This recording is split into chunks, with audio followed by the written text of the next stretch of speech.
need to write about Afghan women. We need a lot of narrative that could share our life, our things that we are experiencing. So right now I feel more responsible. I have more courage to write about the women in Afghanistan, about the situation in Afghanistan. This is the beginning of our path.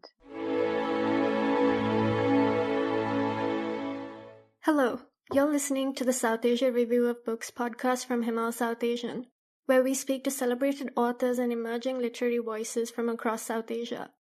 I'm your host, Shwetha Srikanthan, assistant editor at Himal Southasian, coming to you from Colombo. In the 3 years since its return to power, the Taliban have excluded women and girls from almost every aspect of public life in Afghanistan, denying them access to education, employment, even speaking or showing their faces outside their homes. Published this August, My Dear Kabul, A Year in the Life of an Afghan Women's Writing Group, is the collective diary of 21 fiercely brilliant Afghan women writers, compiled using WhatsApp messages, offering courageous and intimate testimonies of the fall of Kabul in 2021 and its aftermath, of life under Taliban rule and far from home in exile. In August 2021, these women were in the process of publishing an anthology of short stories when their world was turned upside down. As they watched their cities fall, schools close, families and friends disperse, and freedoms disappear, they stayed connected via WhatsApp messages and established a space to keep their creativity alive, support each other, and bear witness to the turmoil unfolding around them. My Dear Kabul is their story.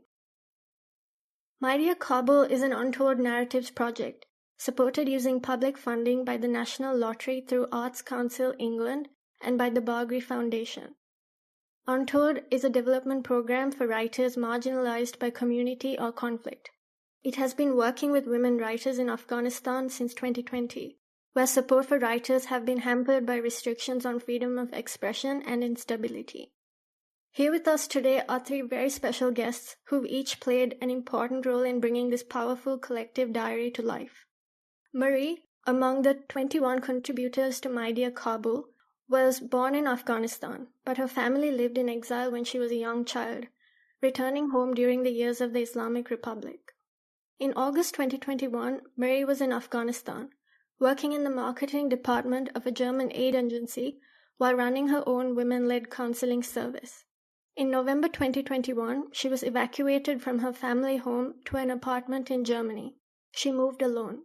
Her story, The Cafe, was published in movable type in 2023. Marie is also a contributor to My Pen is the Wing of a Bird and Rising After the Fall. Parwana Fayyaz, a translator and editor of My Dear Kabul, is a scholar and teacher of Persian literature at the University of Cambridge. She is also a poet and translator working with multiple languages. Her poetry collection, 40 Names, was a New Statesman Book of the Year and a White Review Book of the Year. Her translations promote the writings and culture of Afghan people around the world. Sunila Galappatti, an editor of My Dear Kabul, has worked with other people's stories as a dramaturg, theatre director, editor, and writer at the Royal Shakespeare Company, Live Theatre Newcastle, Gaul Literary Festival, Raking Leaves, Surya Women's Development Centre, Commonwealth Writers, Himal Southasian, and Untold Narratives. She has spent 5 years working with long-term prisoner of war in the Sri Lankan conflict to retell his story in A Long Watch. I should also add that I've had the privilege of working with Sunila at Himal, so I'm thrilled to be speaking with her today. And Marie, Parwana, Sunila, welcome to the Southasia Review of Books podcast, and thank you so much for joining us to talk about this incredible and moving book. Thank you so much for inviting us. Yeah, thank you, Saita. Thank you so much for having us. To kick off our conversation, I'll hand over to you to read 3 short passages from the first few days of the diary. So this passage is written by Nora. This is basically recalling the morning of the 15th of August on the day of the fall. So Nora is one of our writers who is also a doctor in a maternity hospital. So on the day of the fall, as she is leaving her job and going home, she is ready to go to the gym on a daily basis that she's going. She sees the panic on the streets and she doesn't get it that this is the fall of Kabul Rather, she thinks that the other provinces have fallen and that's why people are panicking, until she goes home and her 6-year-old son reminds her that the city has fallen and that she has to dress up differently. And this is a passage by Nora. There is a strange silence that surrounds us. There is no sound of children crying, nor of vendors offering fresh vegetables for 10 Afghani, not even the sound of cars crowding the city. I miss the city of Kabul, the sound of life and survival. I even miss the kids who used to play across our corridor, screaming their hearts out. I live in the most crowded part of Kabul, in Kartechar, but today it has the dreadful silence of a grave. This is a silence that does not bring calm, but madness. It has swallowed the entire city. It will slowly swallow me too. For the past week, I have been trying so hard to leave the country. I write emails to the organization I have worked, asking them to help me. I don't get any reply. I am so angry and despairing. A lump right in my throat, fear and hatred. Perhaps it feels like a big ball is moving between my heart and my mouth. Every time it reaches my throat, I swallow it down. Our house is full of relatives, coming and going. Everyone is scared, terrified, and helpless. Each one says to me, "You are educated one. You will find a way out of yourself. Find one for us too." This request is so painful to me. It breaks my heart that I cannot add names to the evacuation list. I can admit this to my relative because I know it will make them despair even more. I ask them to send me copies of their ID. I say that whenever there is a list, I will try to get them on it. I try my best to give them something to hope for, but I know this promise of evacuation by other countries is a mirror. So I'm reading a passage by Mariam, who is addressing an American soldier that she remembers reading about a few years before. Dear American Airman Dylan Elchin, I remember when you died in Ghazni. Dear friend, do you know the country where you were killed is now in the hands of your murderers? What does it feel like to die at the age of 25? What kind of an experience is that? I am the same age you were once, but I have a world of hopes and dreams for myself and for my country. You must have had dreams too. I wish we had a moment to meet and chat before you were killed. I wish you might not have been scared when you saw me, that you wouldn't have pointed your gun at me and told me to stay away, stay away. I wish I might not have looked on you as an invader. I wish we'd had a moment to tell each other not to be afraid. Thank you for those readings. My Dear Kabul is one of the many important initiatives from the Untold project, bringing Afghan women writers together and allowing a global audience to read their words in translation. And for a large number of these women, it was nearly impossible to find even the space to write or to find local or foreign publishers who were willing to publish their work. So I want to begin by asking you all about Untold's Write Afghanistan project, the journey of how the collective diary began and how My Dear Kabul came together. سوال ای بود که My Dear Kabul چه قسمی به میان آمد. سال 2021 ما روی داستان‌های انتولوژی کار می‌کنیم. داستان‌های کوچکی که توسط زنان نوشته شده بود و قرار بود در پروسه ادیتینگ بودن و قرار بودن که به نشر سپرده شود. ولی دولت سقوط کرد و بعد از سقوط دولت این ایده که بخوایم یک در گروه واتساپ یک دایره نوشته کنیم یا مخاطرات ما نوشته کنیم توسط لوسی پیشنهاد شد به ما و ما تانستیم و ما در او گروه تانستیم چیزهایی را که در دوران سقوط دولت تجربه کنیم یا شاید چیزهایی که بودیم تانستیم در این گروه بنویسیم.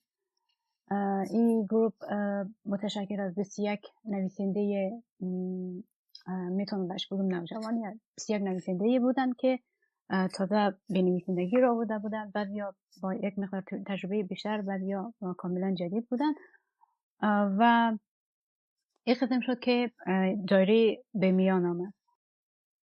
So, as one of the writers, Maria is describing how before the fall of Kabul in 2021, they were still working on writing their fiction and being connected with Untold, as they had just published an anthology and they were working on more fiction pieces. They were having this dream of publishing and reaching the global audience again, and through putting together another anthology. But when with the fall of Kabul, that dream of publishing came to an end, and we came to realize it was impossible to be in a position to write and let alone be published. So we came to be part of this WhatsApp group, and it was highly encouraged by Untold itself to stay connected, to not feel alone in this dreadful time of falling into this moment of total despair. So in order to not feel alone, really to stay connected, we came together to be in this WhatsApp group.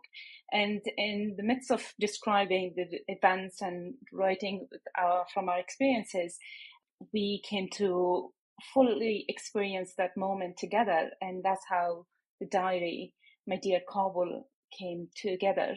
And I must say that as a translator, as someone who has been involved in the process of creating the book alongside Sunila and Marie and our other writers, and obviously our two other editors and another translator, this has been a very difficult process for us as well, because remember, the writers didn't know that this was going to be a book. So they were writing raw emotions, lots of feelings that they didn't understand would one day would reach an audience larger than themselves. So to think of how this book came about, I don't think it existed as a book until it became a book. I mean, Sunila can talk more about it as an editor because she has been involved with it fully. And so I'll let Sunila really add on that question, really, on that conversation about how My Dear Kabul came about. So just to add to the question of how this group came together to write this book, I mean, the thing that we sometimes forget to say is these writers met because they were part of a writers group together. Some of them have to this day never met in person, but they had all once answered an open call looking for new fiction by women writers living in Afghanistan, and began to work with Untold Narratives. And as you've said, Shwetha, Untold Narratives is a writer development program that supports writers marginalized by community or conflict. And what this means in practice is that writers write in their own languages, and they're supported by translators and editors as they develop their work. And as we've heard, in August 2021, we were working on polishing stories for their first anthology of new fiction. And I remember Marie and I were working together on a story called The Black Crow of Winter, when this WhatsApp group, basically when the writers came into their WhatsApp group that they had for staying in touch and began to ask each other what news they'd heard, because, as you know, the troops were withdrawing, international troops were withdrawing, and the Taliban was making rapid gains, and the rumor was that they were approaching Kabul. And it was through this initial wish to stay connected, to check that each other was safe, that they began to use the WhatsApp group more, and then began to write in it what they were going through, and continued to document that for the course of a full year. And that is really how the diary came to be in the first place. How it became a book is the next stage. Over a weekend in August 2021, it became clear that the Taliban were on the verge of taking over Kabul, and the writers' lives were turned upside down, their families were threatened or dispersed, and their futures suddenly became unclear. And this WhatsApp group became this makeshift safe space. Despite the security risk that the diary could have posed, it's clear that there was immense trust that they had in each other. And for me as a reader, one of the biggest takeaways from My Dear Kabul is that writing was also a form of resilience. The diary means something different to each individual writer. So, Marie, could you tell us about what the diary meant to you personally, and what was it like to connect with and write alongside these women writers at this particular time? ببینین دایری در یک زمانی شکل گرفت که دولت ما یا دولت افغانستان سقوط کرده بود. بعد از سقوط یک دوره خیلی سختی بود که همه افغان ها یا همه ساکنین افغانستان یک قسم هراسان سرگردان و هراسان بودن. یعنی دقیقا نمی‌فهمیدن چی میآید سرشان و چی میشه. در اون لحظه گروه واتساپ ایجاد شد. ما در اونجا اشتراک داشتیم و ای که من شخصا بر خود من بسیار یک تجربه متفاوت و تجربه خیلی موثر بود، به خاطر که در اون دوره زمانی من کاملا ناامید شده بودم، کاملا ترسیده بودم، چون اولین باری بود که با یک وضعیت روبرو می شدم و بر ما بسیار ناامید کننده بود. این گروپ واتساپ ما تانست در او وقت زمانی ما را قوت قلب بده. یعنی ما وقتی می تانستیم در گروپ بدون ترس از ترسای ما بنویسیم، از وحشتی که داشتیم بنویسیم، یا می تانستیم چیزی رو نقد کنیم، می تانستیم به چیزی اعتراض کنیم. در این گروپ ما اونجا پیامای ما رو میمانده بدون که کدام ترسی داشته باشیم، چون در دوره‌ای که من به یاد دارم واقعا اعتماد کردن نمیشه روی هر کسی اعتماد کرد و این گروپ واتساپ یا این دایره‌ای که بعداً نامش رو گذاشتیم این به ما کمک کرد که واقعا از ما برای زمانی ما بتونیم به یک مقدار یک مقدار راحت‌تر عبور کنیم، هرچند کار راحت‌تری نبود. و یکی که دایره بر من زیاد مهم بود این بود که ما این واتساپ یک دریچه‌ای بود برای اعتراض کردن، یک دریچه‌ای بود برای صدا بلند کردن، یا یک دریچه‌ای بود که ما خانم‌های گروپ میتونستیم در مقابل چیزهایی که در کابل رخ میده اعتراض کنیم. با خاطر بر من یک تجربه بسیار متفاوت بود.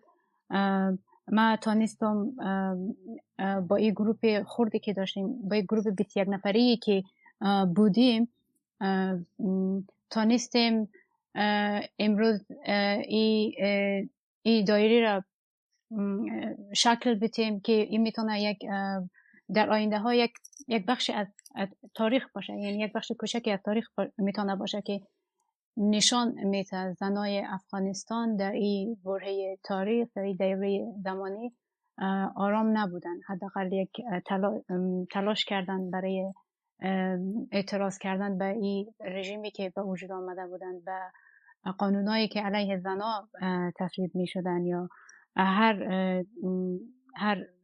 اعتراض دیگه ای بودن. So Maria is answering the question of what the diary really means to her or meant to her when they start writing, and so she's talking about how during the fall of Kabul and the fall of government, you could see that the whole country and the whole people, they were afraid. They were having a very hard time. Everyone was feeling that they were one way or the other are facing danger, and the other worst part was that no one knew what was to come, what was going to happen, and what was going on, and how to be really present and calm about everything happening so rapidly. So the WhatsApp group was created in the form of diary. They could write about their experiences, and for her personally, it became an effective experience. That's what she said, and it's just a moment, because personally Marie herself feels that she was very hopeless with the situation, and she didn't know what to do and how to behave with the whole situation happening. And for her, the diary, the WhatsApp group, meant that it gave them quwwat qalb, which means a strength of heart, which comes from a very inner and the depth of their heart, that you are stronger than you think. The situation is very fearful, but you can be strong. So for her, this was a testimony that she could be stronger with other women, because here she says this was a place where yak maqdari rah rahatar bud ki ubur kone. It means that it felt that the road to life or road to survival became so hard that the diary felt that this was a space where that road became a little easier to cross and a little easier to see. So the diary meant also a window where they could raise their voices, where they could have voices, a window where women could demonstrate and protest against things that they were not happy. So the diary was a way for them to record all things that they were disagreeing about, and that's where the diary is so powerful. As a translator and one of the editors, I could see that, and so I would agree with that. So this is how she says that we shaped the diary because we showed what we saw, the evidence that stands in the diary. It becomes a history, and that's how it shows that how Afghan women were never silenced in the face of what was happening, and this is the moment recorded as the history took place. So for Mary, this is what the diary really means, that it's a living history that they have been through. Thank you for that, Marie and Parwana. You speak about kind of shaping the diary, so I want to talk to you and Sunila about how the book came together in consultation with the writers from start to finish, in spite of security, connectivity, and logistics and other difficulties. I'm also curious to hear about the editorial process. What was it like finding the balance of honoring each of the individual voices and also their collective chorus? How did you go about avoiding editorial explanation or filling in the silences that were there? I'll tell the story as I remember it, and then it would be nice to hear Parwana tell the story as she remembers it as well, because it's funny now that we are holding the book in our hands. I've been thinking a lot about what made it possible to turn this diary into a book. And I think now that it was actually made possible by its complexity, by the number of people involved. We're talking about 21 writers, 2 translators, 4 editors, as well as other interpreters, advisors, supporters. And I'll explain the process because, of course, the first idea was the first thing we had to do was to go to the writers and say, would you like this to become a book? Which is not something that they had necessarily anticipated. Some writers had felt that it would make its way into the world. Some had simply focused on writing for themselves.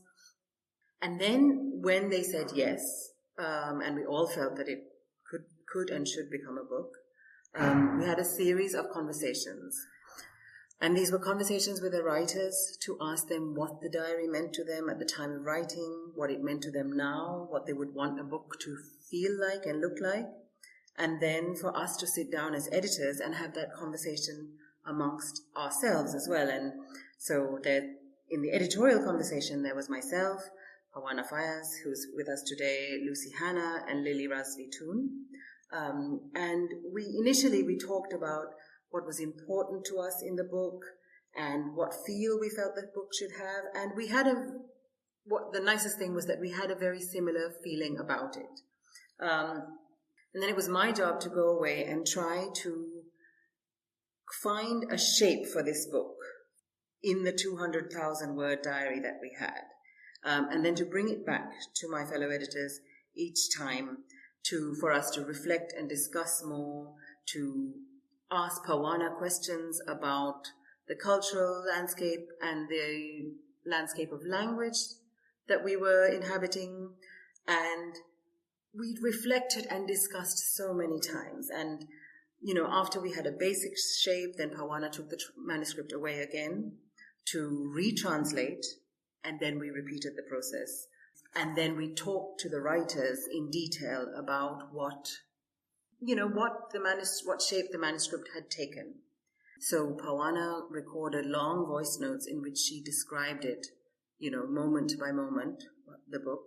And then our other translator, Dr. Negin Kargar, also wrote accounts of what each section of the book looked like, because of course now the book existed in English and not in its original languages. And this is sort of what I mean when I say it was the multitude of people that made it possible. I mean, speaking just for myself, I think I would have had impossible vertigo, especially as a non-Afghan, working on this manuscript if I hadn't known that there was this, if I hadn't had this sense that we were all there to reflect on it, to see what was missing, to catch each other at moments, remind each other of something that a writer had said about the manuscript or a particular passage that had particularly resonated with us.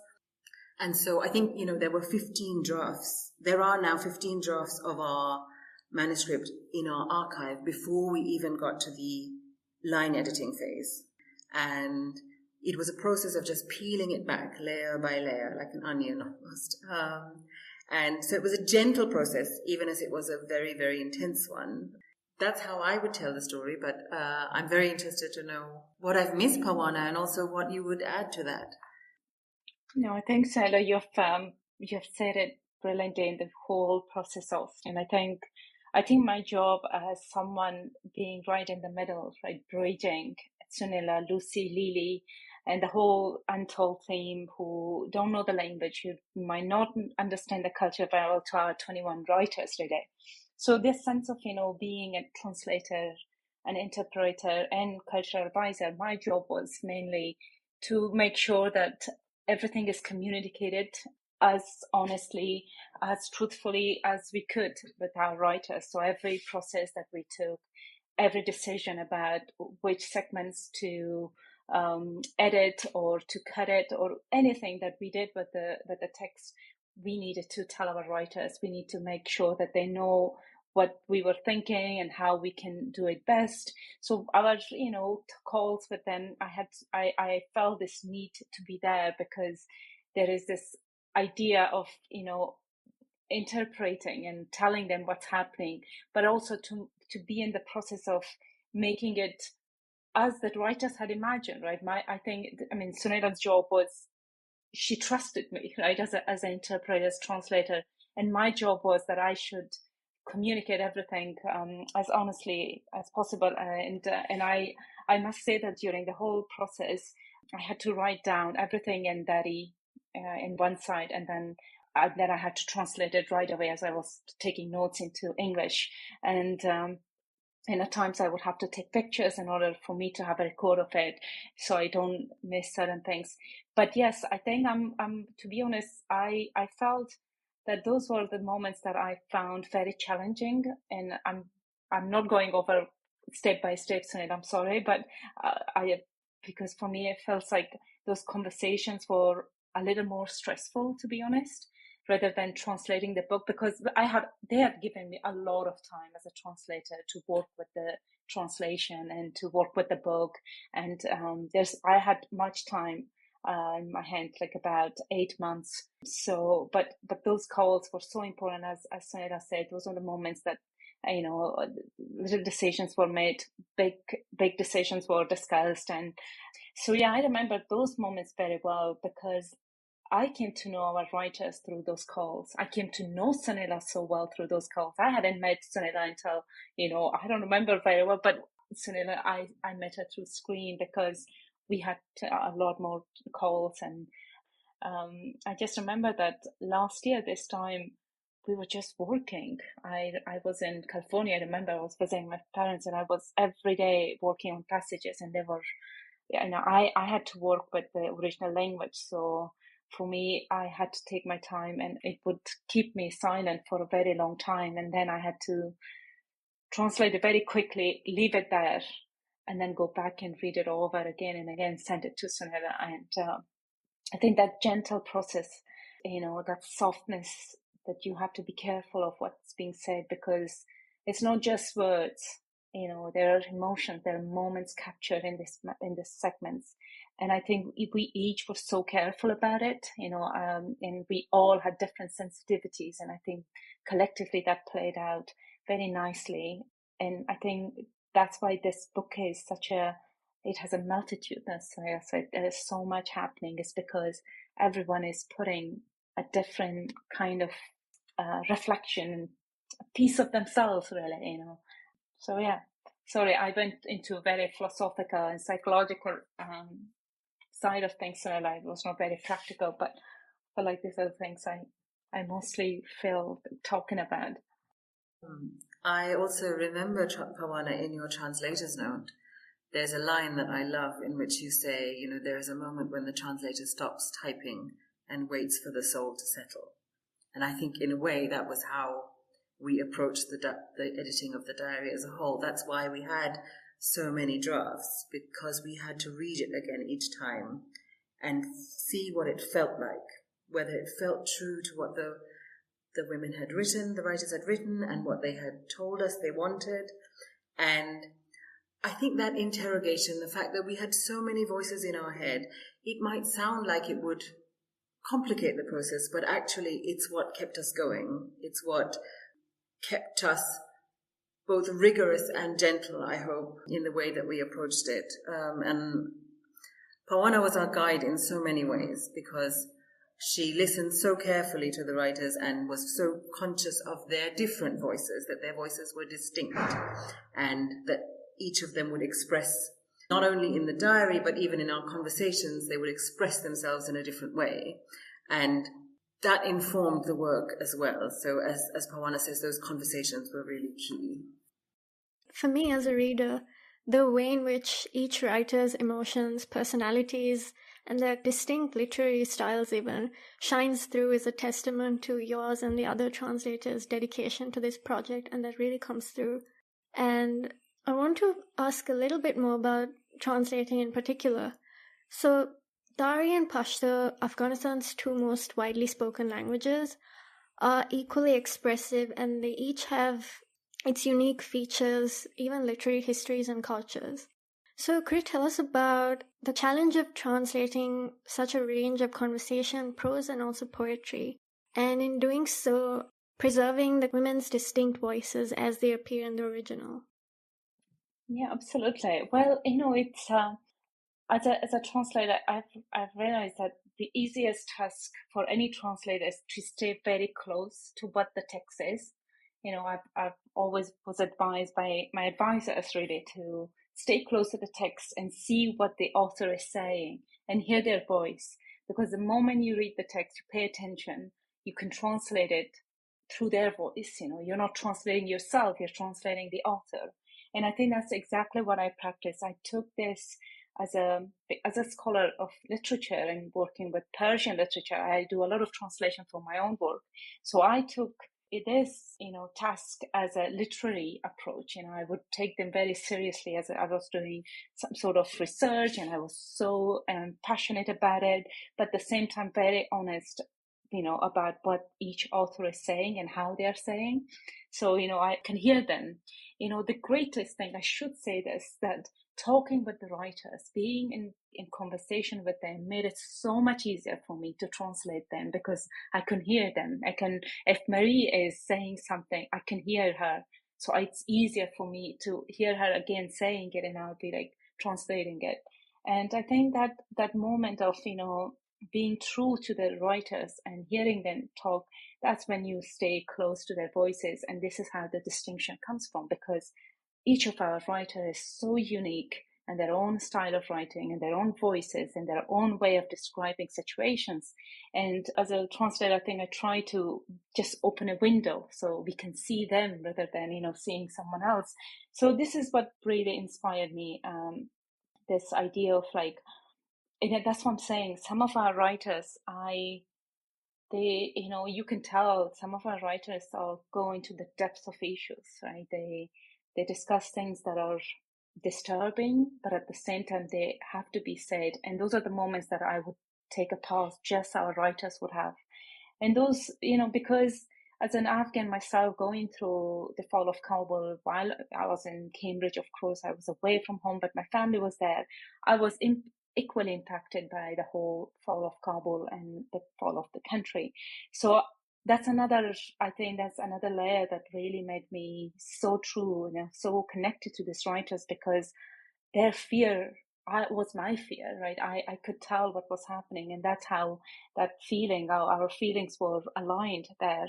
So that also made it easier for me to, to open that door and be with them and try to say what they say in a different language. So yeah, again, Dari is It's a very poetic language, and so is Pashto. It's full of poetry.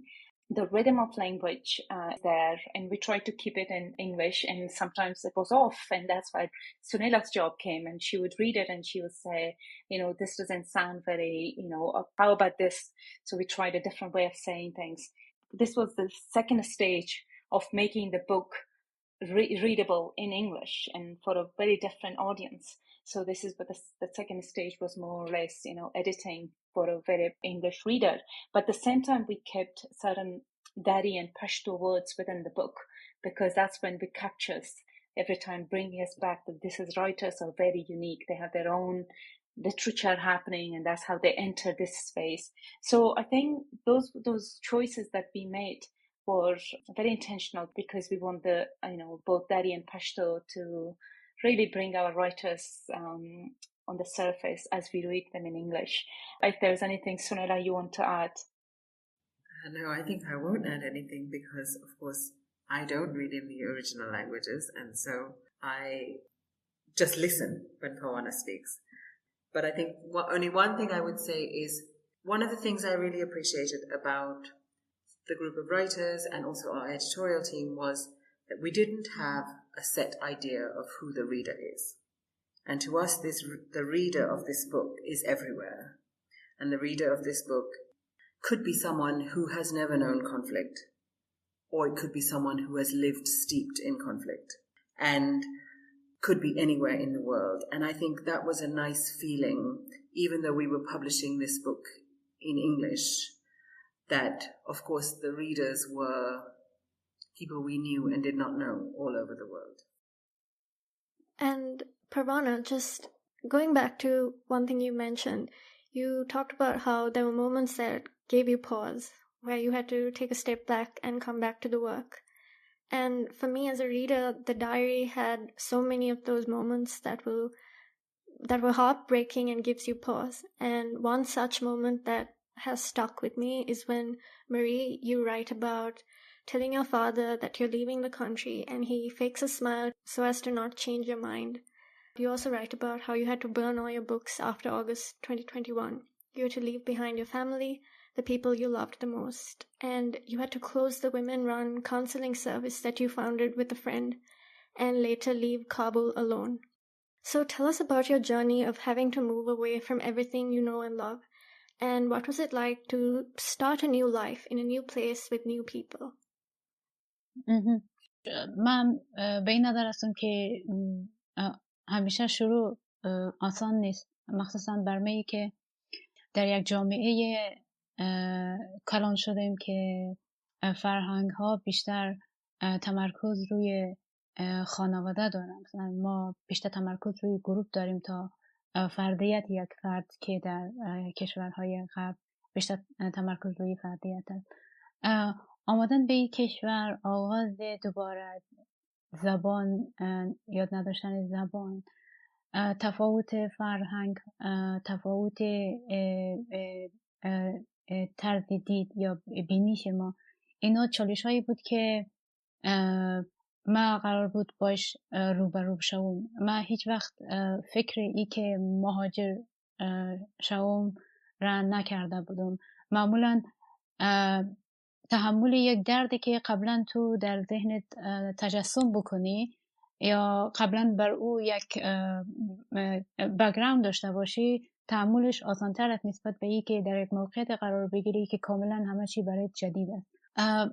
به می خاطر وقتی من اینجا آمدم، برای یک سال مکمل من احساس میکردم گم شده. با این که من یک مقدار مثلا انگلیسی زبان بین المللی است که میتونه خیلی جاها برات راحت باشه، با اینکه من یک مقدار زبان بلد بودم، با اینکه یک مقدار اطلاعات در مورد کشور داشتم، با او هم برای من شروع جدید بسیار سخت بود، برای که من مجبور بودم تمام گذشته من، خانواده، فرهنگ، همه اینا رو پشت سر بونم، بیایم در کشوری بیایم که کاملا از همه نظر از من متفاوت است و حتی به یک انسان شرقی با اون دیدی که به خودشان نگاه میکنه اون دید را نداشتن. پس همیشه هر آغازی سخت است، مخصوصا یکی با بک‌گراند مهاجرت بیایی، یکی با بک‌گراند ای بیایی که تو از یک کشور شرقی میایی یا از کشور آسیایی میایی. اینا چالش‌هایی بودن که در آغاز بر من بسیار مشکل بودن همراهش بر بخورم یا how to deal to it. Marie says that I believe that every start is hard. Nothing is easy when you start a new journey. And more importantly, we grow up in a society where the culture is really, or the tradition is that everything surrounds the family life. So to be an individual, make a decision, come abroad, and to be the one person doing things is out of even our thinking.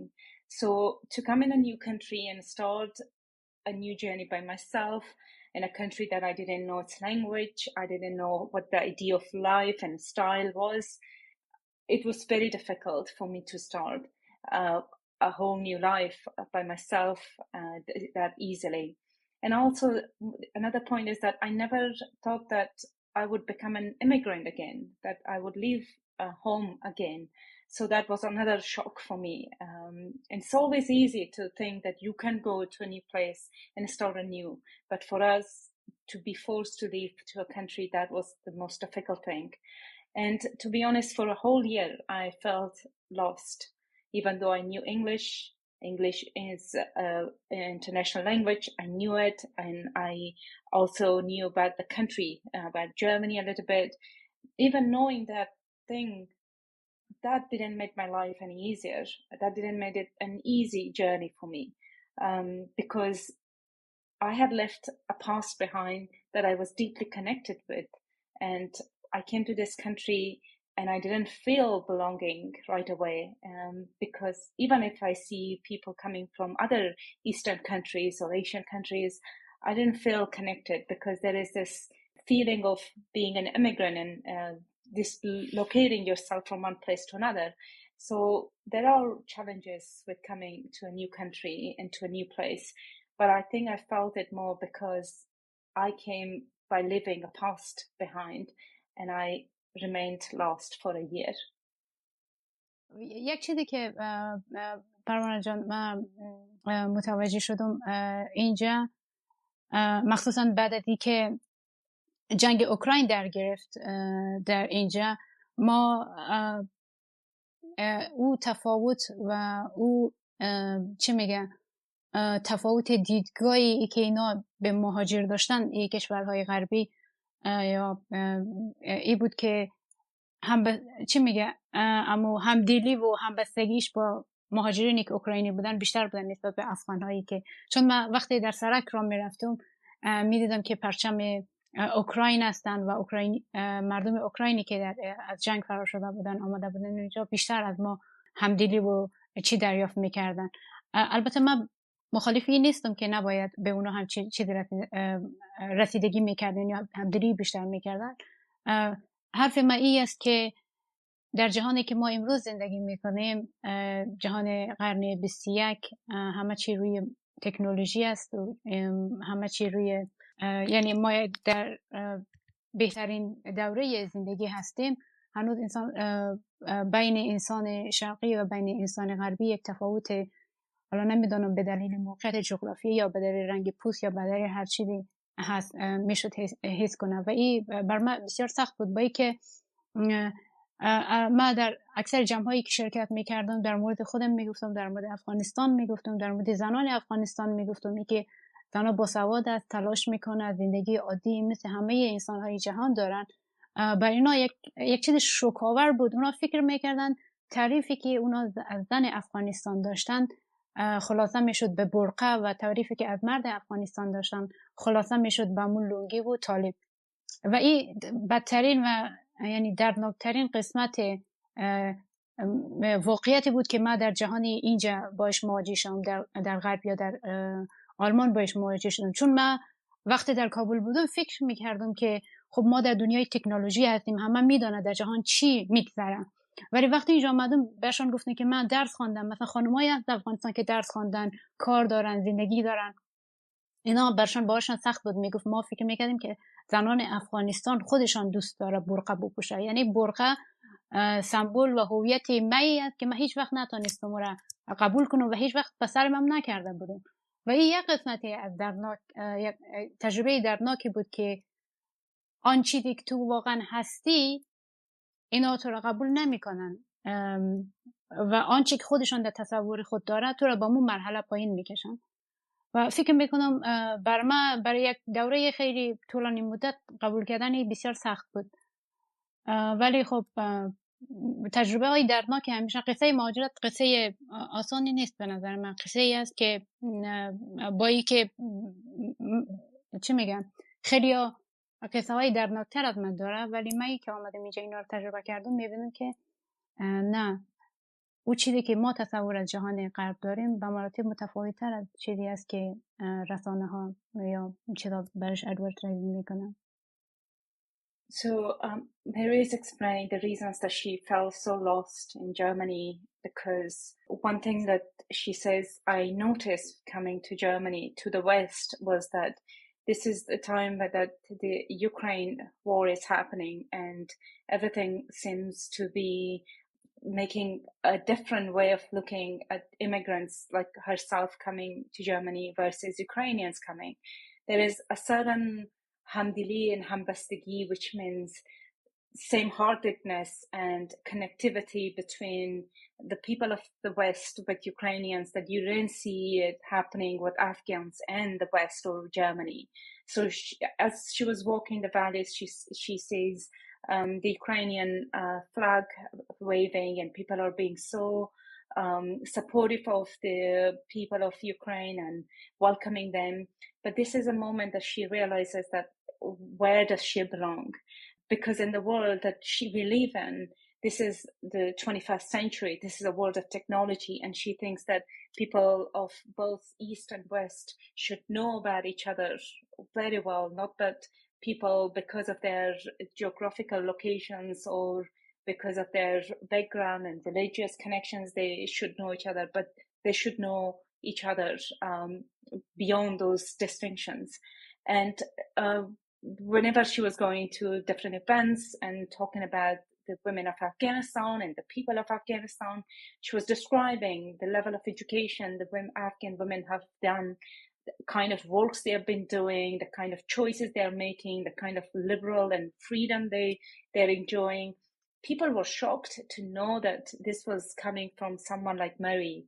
And she says that I'm an educated woman. I was an educated woman in Afghanistan, and I was there talking about then the importance of education and how in Afghanistan there are women like herself.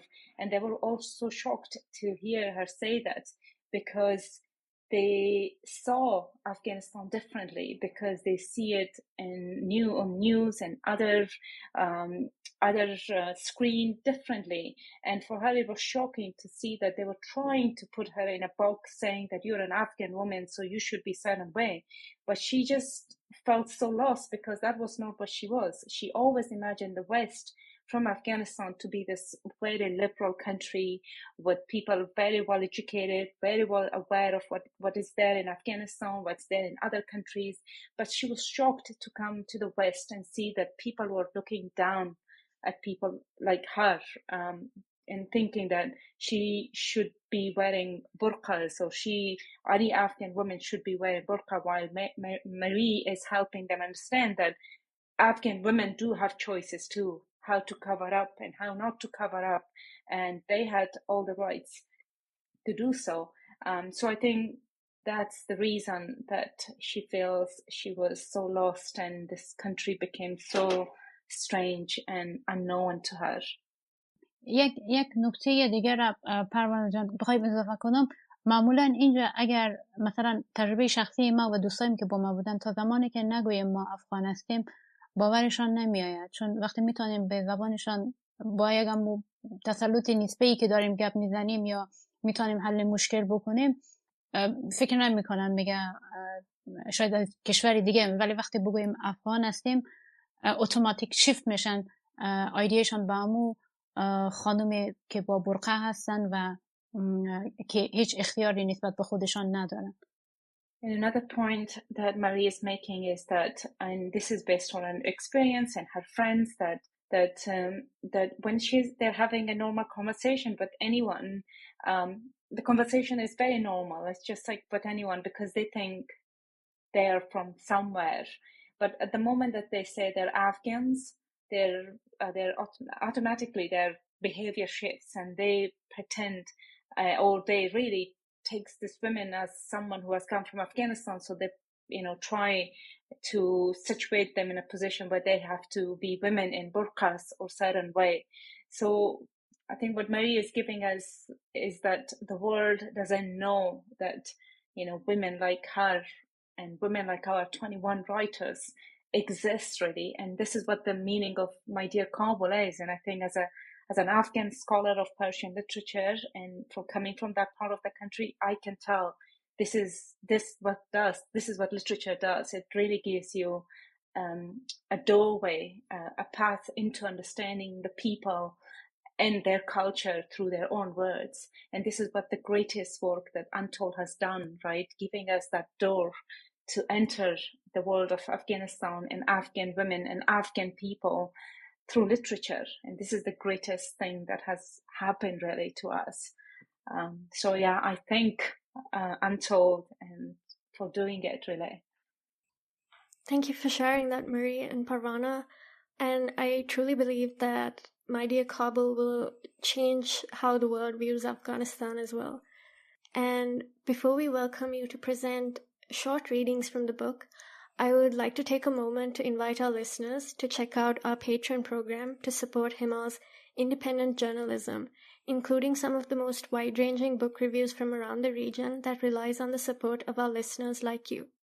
Southasia Review of Books is a podcast and a monthly newsletter that threads together our latest reviews and literary interviews. You'll find a special reading list curated by Marie and Parwana in this month's edition, so do sign up for the newsletter to keep up with our latest reviews, podcasts, and more. Now, Sunila and Parwana, over to you to read 2 passages from My Dear Kabul that go a little deeper into the diary when some of the writers have gone or are going into exile. Thank you, Shwetha.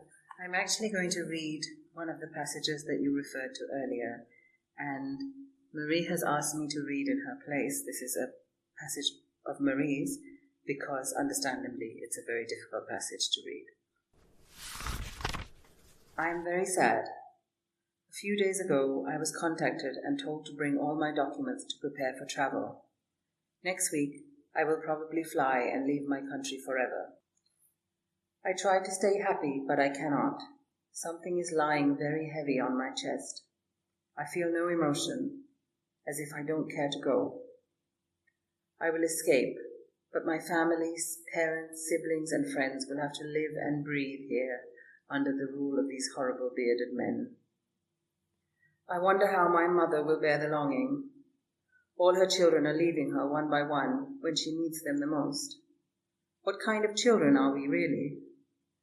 When I think about my father, my heart breaks. How can I tell him that I am going away and I will not come back? I'm scared that when I meet my parents again, their eyes will no longer see and their backs will be bent. I look at my mother's face and memorize the wrinkles on her face. I say in my heart, I just hope that when I see you next, you look just like this. I start crying, then I hate myself for not controlling my emotions. I walk towards my father. I will probably leave next week, I say. His eyes light up, and he laughs and thanks God for it.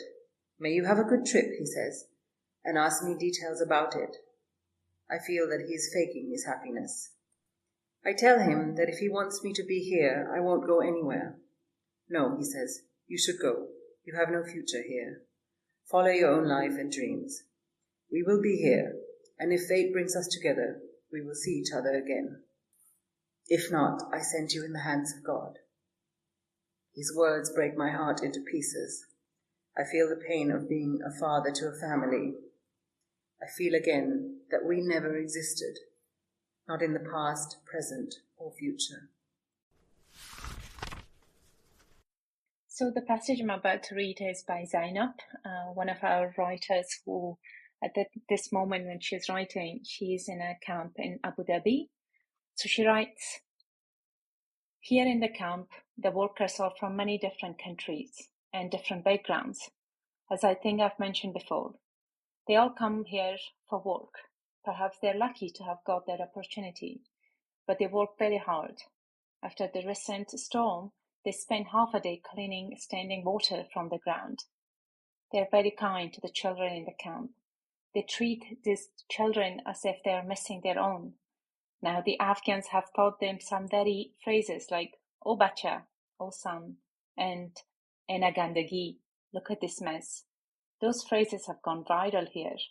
All the Afghans go to morning prayer together and stand side by side. It makes me happy. It is as if our own divided ethnic groups have come together here and accepted each other. Thank you for those readings, Sunila and Parwana. I want to go back to you, Murray. You evoke such powerful imagery in your writing about real moments, poetry, and also in your short stories, including your excellent contribution to the anthology The Black Crow of Winter, about a mother struggling to provide for her family. And if I may quote one of your entries from the diary, you write that it was as though the people of the city had died before the Taliban entered Kabul. These dead people were now carrying their bodies in search of a graveyard in which to rest. On Sunday, 15th August 2021, the city of Kabul and its people turned into a Miyazaki animation. Tell us about how these experiences have shaped you as a writer. ما در روزی که کابل سقوط کرد شاید یک قسمتی از خاطرات خوانده باشین.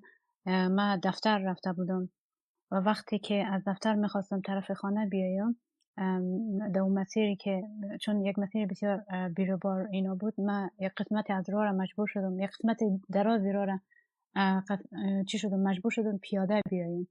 و زمانی که من از تاکسی پایین شدم، اون مسیری که من هر روز میرفتم یک مسیری است که یا مسیری بود که کارگرها هر روز اونجا کار میکردن. من شاهد خندهایشان، شاهد چهرهایشان بودم، با ای که کار روی سرک کار شاقی است، برای با آن هم مردم بسیار خوش بودن، از او قیافه شادی داشتن یا حتی قیافه خسته داشتن. من میتونستم یک مقدار امید دیش بخوانم. ولی وقتی من از موتر پایین شدم، برای 2 دقیقه خودم در جا مخکوب شده بودم، چون مسیری که من قرار به خانه برسم از مسیر کوته سنگی عبور میکرد. و وقتی به اونجا متوجه شدم که انسان‌ها یا آدم‌های که در او حوالی در حال رفت آمد هستند بیروح هستند، یعنی کاملا با یک چهره‌های بیگانه سر خوردم، چهره‌هایی که فکر میکردم بهش نه امید است، نه شادی است، نه خشم است، هیچی. یک چهره‌های مات و مبهوتی که هیچ هویتی نداشتن و سرگردان هر کسی به یک طرف میرفتن، شاید در جستجوی بودن که یک جایی را پیدا کنن، شاید بتونن آرام باشن. و وقتی انیمیشن میازاکی یا اسپریت اوی به ذهن ما آمد، چون یکی از انیمیشن هایی است که من همیشه در ذهن دارم، یک کار خارق العاده ای است. اگر در انیمیشن متوجه باشین، اگر دیده باشین، شخصیت یا کاراکتری که در انیمیشن دختر خانمی است به نام چهیرو، وقتی که از تونل امروی خانوادهشان عبور میکنه به شهر ارواح که میرسه، میبینن که ارواح بی هویت سرگردان در هر طرف میگردن و این ارواح کسایی هستن که از خود هویتی ندارن، فقط به دلیلی که جادوگر اونا رو منسوخ کرده اونا مجبور هستن اونجا باشن، برشان کار کنن، بدونی که هویتی داشته باشن سرگردان میگردن.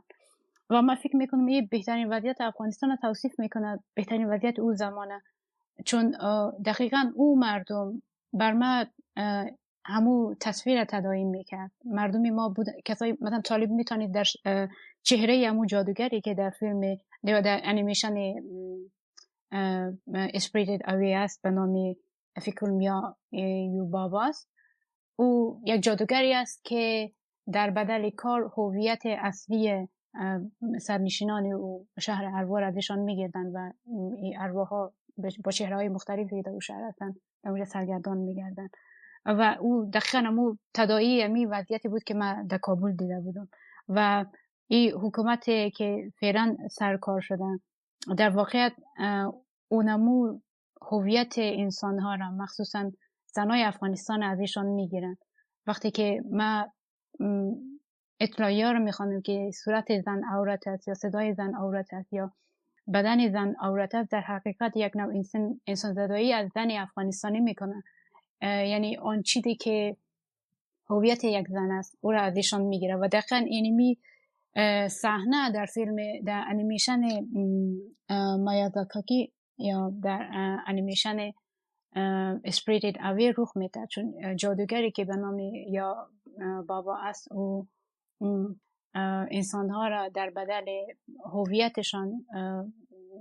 هویتشان یا نامشان ازشان میگیرن و شروع استخدام میکنن. انسان‌هایی که در اون شهر زندگی میکنن هویتی ندارن، انسان‌هایی که در اون شهر زندگی میکنن هدفی ندارن، فقط سرگردان در حال گشت هستن. با خاطر من فکر کردم که واقعا وقتی اون صحنه رو دیدم فکر کردم که اوکی، این دقیقاً شبیه شهر اروایی است که هیچ کس همه هویت خود گم کرده و سرگردان در دنبال یک چیزی میگرده که حداقل خودشان هم نمیدانن.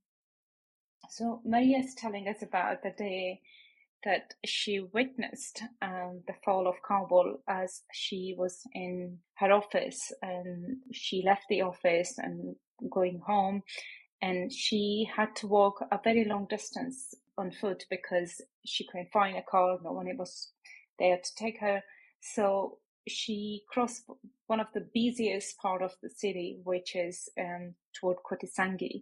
And usually you see builders and workers crowded there. And usually they have laughter and joy around their presence. They are full of life. But to this day, humans and people felt without soul. They had fearful faces. They had hopeless faces, joyless faces.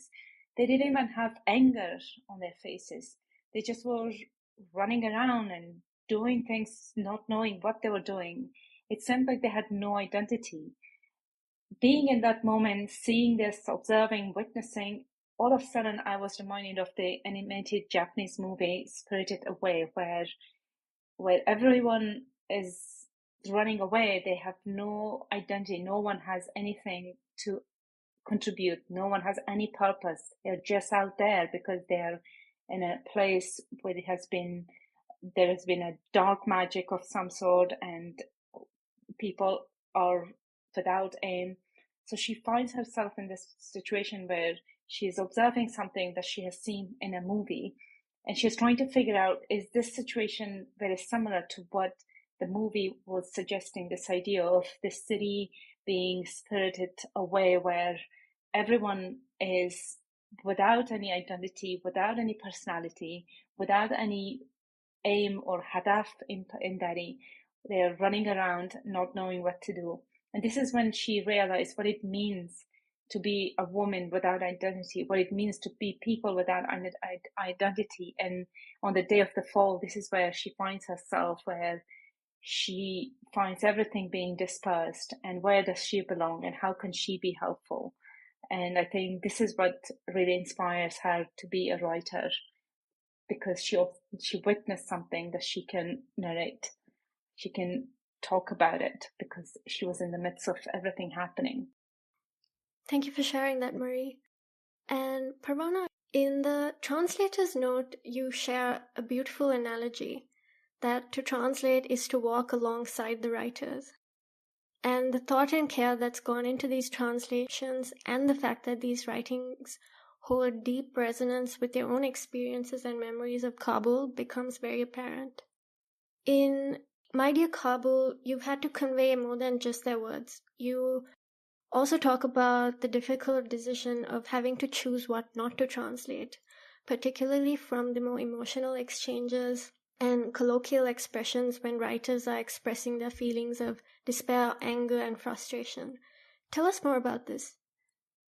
Absolutely. I mean, again, because of our regular chat and talk with our writers, those were the decisions um, we also asked them about it. But also there are moments that you know, as a writer, myself, knowing what would be a little bit of more sensitive to certain readers, I think that's also when you ask your writers, you know, would you be comfortable if we don't include this? Um, you know, but also there are moments of, you know, these women, they are going through a very rough time, but at the same time, they're being very playful with their language. You know, it's Dari and both Pashto, as I said, it's a language born out of poetry. You know, if we look back at the history of the both languages, poetry was the first form of language formation.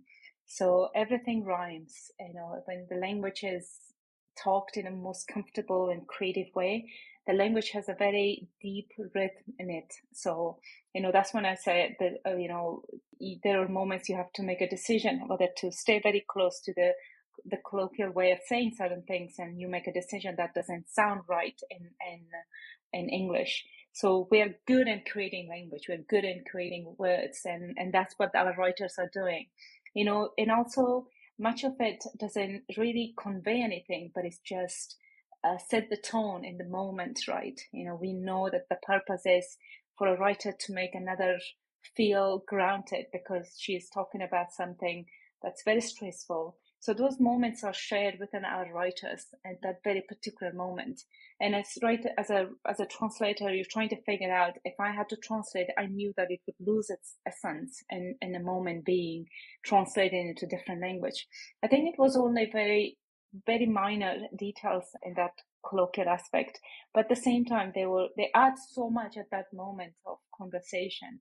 But in the book, when we were turning into a book, I think it would have been it would have been a little difficult. You know, that for the Dari speakers, that's the witty moment. You know, that's the moment when language, you know, surpasses this literary creation. It's beyond that. It's life. It's soulful.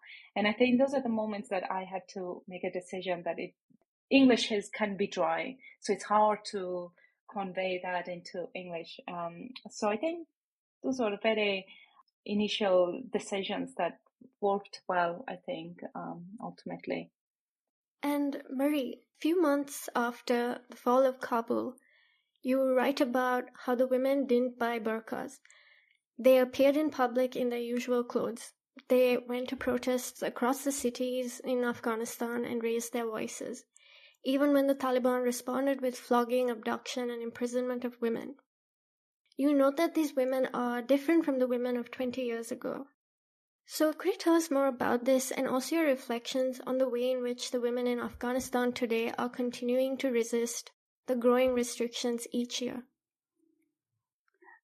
قبل از اینکه ما بخوایم در مورد این گپ بزنم، یک نکته که خیلی مهمه ما فراموش کردم یادآوری کنم.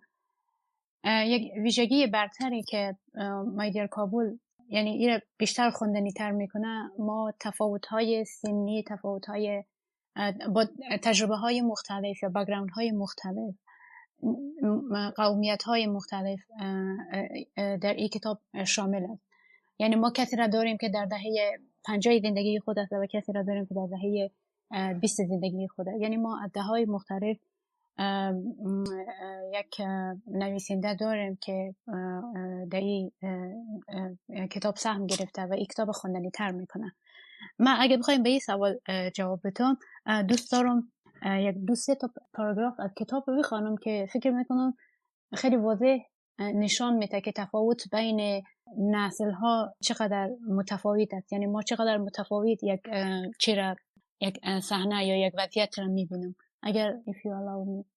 So Maria is saying, before I answer your question about the differences in generations of women and how the differences are really between them, allow me to tell you how My Dear Kabul brings differences together, different experiences together, different ethnic backgrounds, languages, different lifestyles are shared in this. As you know, our writers are coming from different backgrounds with different jobs. More importantly, some are in their 20s, some are in their 50s, some are in their 40s. So they're coming from different decades of life to share something on page. And if you allow me, in order to answer your question, I'm going to read passages from the book to give you a sense of how I see it. I'm reading 3 different passages, which is showing the different age group. So you can easily understand that why we are different. At 5 a.m. the next morning, I was still in 2 minds.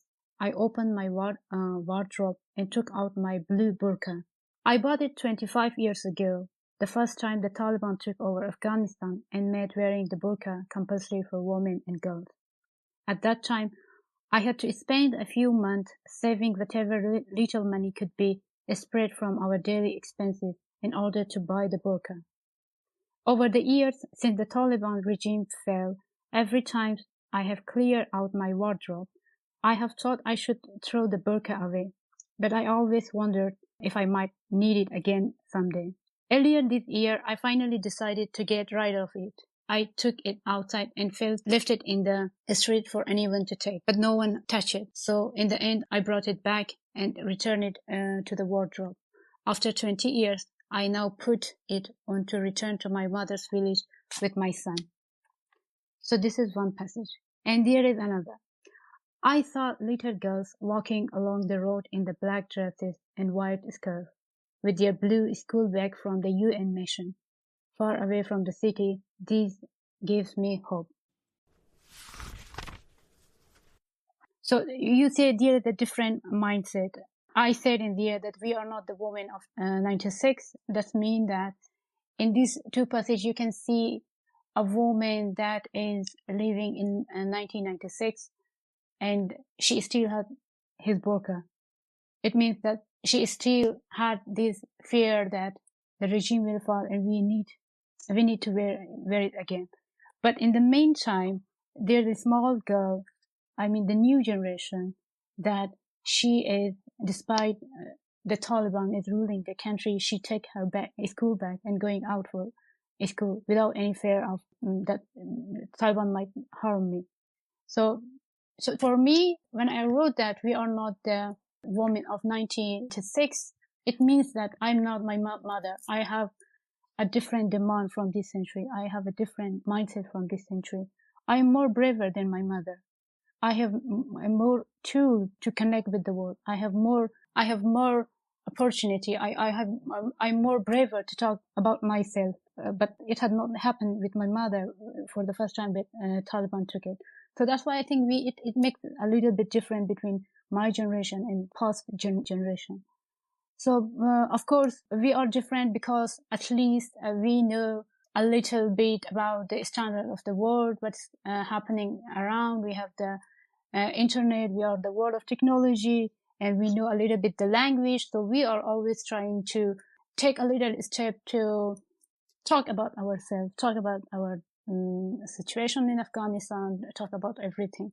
But I think the women, I give just example here, my mother, they were more patient compared to us. So if something happened to them, they are keep calm themselves. They say, okay, let's see what happened. They are not active at us. So we are, I think this make a little bit different. And there is also a passage that I want to read if I have a time. So you can see the different again in here. I'm just reading this book. I got the book and I'm not finished with it, but there is a passage I want to read from Naima. Our school doesn't have hygienic toilet for girls, and many girls find this so difficult. We have raised it with our management and asked for help to build new toilet. 2 members of the Taliban authority came to school to address any issue. One of them asked a girl in 5 years what problem there was at school.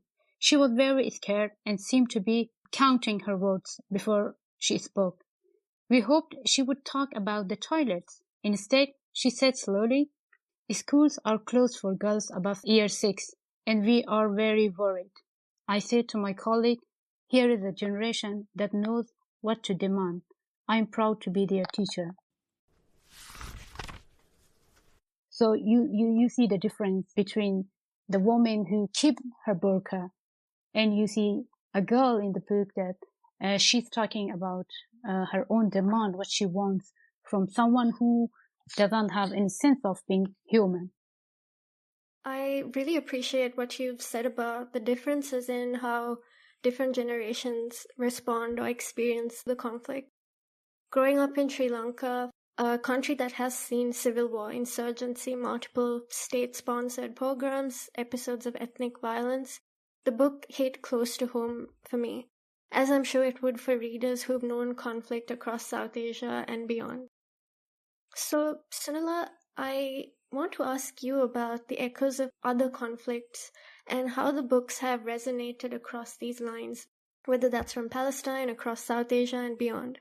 And for you in particular, the parallels with women recounting their stories of war in Sri Lanka and how this has informed your approach to this work. So yes, Shwetha, I also grew up partly in Sri Lanka, as you know, and while we were working on this book, we were also watching in horror what was happening in Palestine, and it was one of the projects that was felt possible to work on at that time, at that continuing time. And when you ask about resonances, I think for me it's something about the tone. I felt when I read this book immediately that I have heard this tone before. I've heard other men and women especially talk in this tone when they're recounting their losses and when they talk of disappearances, in Sri Lanka in particular, because that's the context I know best. And it is both clear-eyed and consumed with grief. And there's a sense of persevering because you have to, because you have no other choice. You carry on with the everyday life that you have to lead whilst consumed by conflict. And there is that sense of fixing on some details but leaving so much unsaid, so much that is possibly impossible to say. And I heard it again and again in the book as I was working on it, as I was reading the words of these writers very carefully. But there is a conversation I'd like to read, if I may, which to me felt like an anchor throughout the process. And it comes from a woman who is one of the older members of the group and is having a conversation with her husband. And it's following a day in which they had some trouble finding a way for their daughters to return home safely when there was trouble on the street. And I'll just read it to you, and I think you'll understand what I heard of it. The writer is Najla. The grandchildren went to sleep, but the lights were still on in Jamila's and Tamina's room. Both were studying busily. We live on the main road, and cars and tanks passing down the road used to keep us up late. But since the Taliban regime took over, it's very quiet. I went to the kitchen to check the taps were properly closed, and then I checked the door was locked and the windows fastened, as it's already very cold at night. When I went into my room, my husband was still busy with his phone. I asked him, "Will the girls go to their course tomorrow or not?" He looked up angrily from his screen. "Did you learn nothing from today's situation?" I said, "This situation is not new to me, to you, or the girls. You and I have witnessed 43 years of war in this country.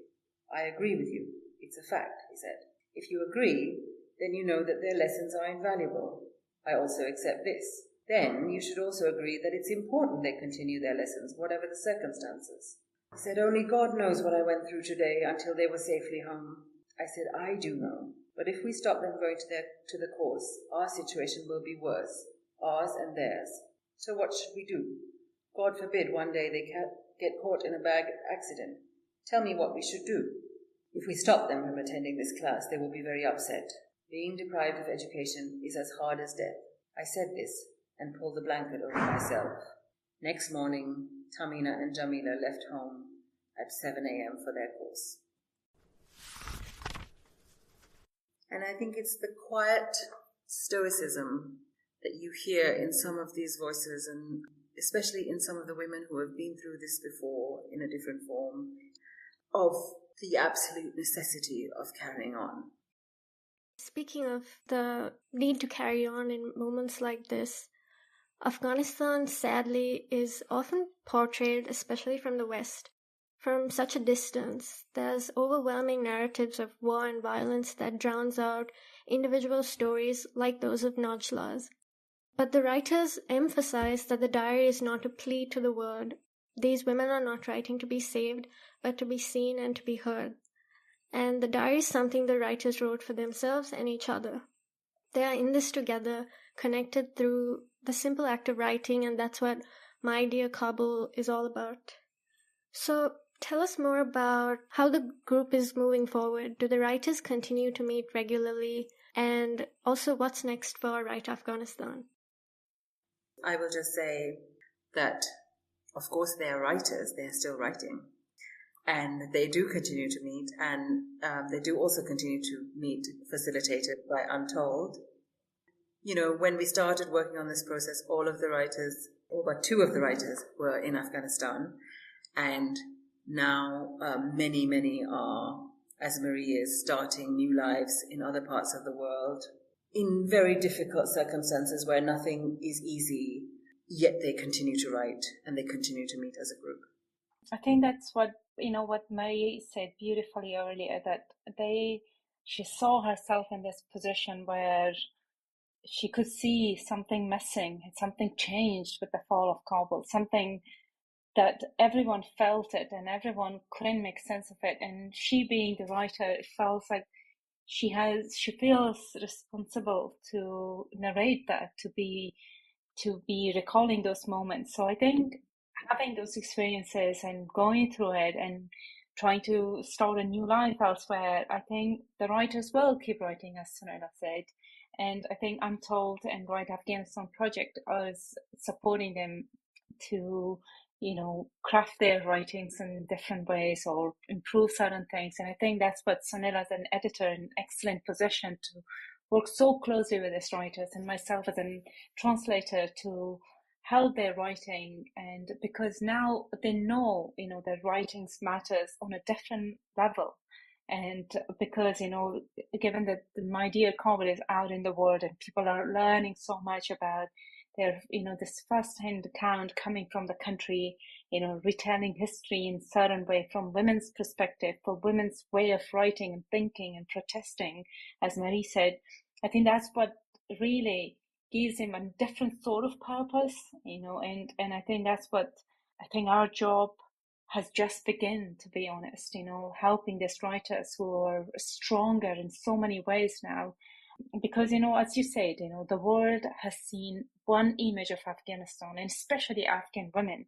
And upon seeing them doing different things, writing books and coming on world stage and doing and showcasing their art and creativity, those things we have been missing. The world hasn't seen Afghanistan, hasn't seen its writer, hasn't seen its literature. And I think this is what makes it such an important task for our writers, to show that there is literature, there is voices, there are identities, there are intelligent, brilliant, and you said it, fiercely brilliant women in Afghanistan and abroad, and this sense of connection that they had to their homeland. And they're going to showcase that, and they're going to bring it to the world. And I really hope that one day, they wouldn't need translators like myself. They will be writing, kind of piercing languages and just taking their work into the world. So I think this is what it really means, right? These writers are finding new stages and new purpose in life, and we are there to help, and we will support them in any way possible, really. This is for the sake of Afghanistan and our writers, really. Yeah, as Parwana mentioned, that this is the beginning of our path. I'm totally agree with that. Especially when I came to here, especially when I came to this sad fact that my identity in Western country is burqa.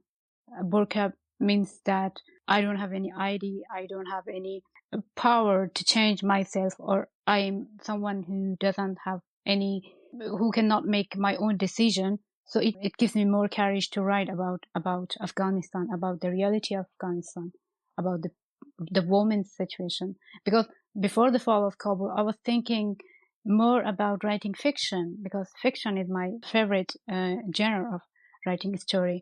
But when I came to here, then I said, okay, we need to write about Afghan women. We need a lot of narrative that could share our life, our things that we are experiencing. So right now I feel more responsible. I feel I have more courage to write about the women in Afghanistan, about situation in Afghanistan. Yeah, this is the beginning of our path. We will continue, not me, but also all of the writer groups that we have in Untold. And I can't wait to see these writings out in the world sometime soon, I hope. And works like My Dear Kabul affirm that Afghan writers, informed and inspired by their own personal experiences, are best placed to bring us insights into what's happening in Afghanistan and in the lives of Afghans, both home and abroad. So to close off our conversation, I would love to get your reading recommendations, Parwana and Marie, of must-read books by Afghan writers. Yeah, so I can't think of anyone else but our most beloved but also very tragic poet, Nadia Anjuman, and her poetry, because as a poet, I have such a love and respect for Nadia Anjuman and for her poetry, because she really captures that narrative of women, Afghan women trapped inside, but how you can never take away their poetic soul away. And this is what she represents, I think, that start of that journey. Nadia Anjuman was a poet writing during the first Taliban regime, and she was sadly killed by her husband for writing poetry, for being a writer. So I want to recommend her book of poetry called Guli Dudi, which is a book of poetry. You can find some of her translated work into English. And so Guli Dudi translates, it's one of the kind of flower plant. It's really conospermum type of flower. And the poems are so truthful. It tells a story, but also there is so much beauty in them, and very poetic in a sense. And her second collection, which is Yak Sabat Del Hora, which roughly translates a basket of trade. Again, some of her poems that were put together as a book posthumously after her death. And another poet, Mahbuba Ibrahimi, her works are also brilliant. And I'm trying to translate a lot of her poems to go into the world, but you can find her poems. Yeah, I haven't come across any fiction writer or non-fiction Afghan writer to recommend here, but Nadia Anjuman and Mahbuba Ibrahimi are the first two writers that has inspired me, and I see so much truth in their work, just like our other writers. I have so much respect for them.